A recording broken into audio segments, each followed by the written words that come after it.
धवौली क्यों नहीं पढ़े छले तो क्या क्लास में? 2 क्लास। अच्छा 2 क्लास में धवौली। आ 2 क्लास में अंग्रेजियो पढ़ाई हुई तहिया। अच्छा सेहो कहि दै छी। ओके तो 2 क्लास से हम सब अंग्रेजी पढ़ने छी। आ इंडियन शिक्षक सब सब क्यों मिडिल पास क्यों एंट्रेंस फेल। एंट्रेंस बुझे छियै? नहीं सुनने हैं। नहीं। अंग्रेज के समय में जरा बाद में मैट्रिकुलेशन कह लगलिए वो एंट्रेंस परीक्षा छले। जस्ट हम अनुमान केने छली एंट्रेंस टू कॉलेज।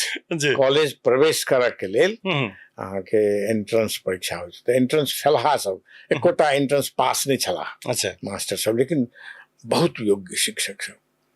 आ दोसर जे शिक्षण पेशा प्रति उनका सबके जे तन्मयता छलै से बहुत प्रशंसनीय। तो धवौली में कतेक दिन अपने पढ़ल? क्या क्लास तक? 7 क्लास धरि पढ़लहुँ धवौली में। आ तो में ई भेलै जे हेडमास्टर जे बाद में एलखिन एकटा से इंडिया से तो कहबे केलहुँ ओ लेकिन झा जी छलखिन हैं जी, आब स्वर्गीय भऽ गेला, विमल चंद्र झा। अच्छा तो ओ संयोग एहन छलै जे ओ हमरे ओहिठाम रहै छलाह, दरवाजे पर रह के। बुढ़ीवा में रह के वो संगे ल जाय छला हमरा दादा फादर के हम सब दादा के तो दादा तकर व्यवस्था केने छला।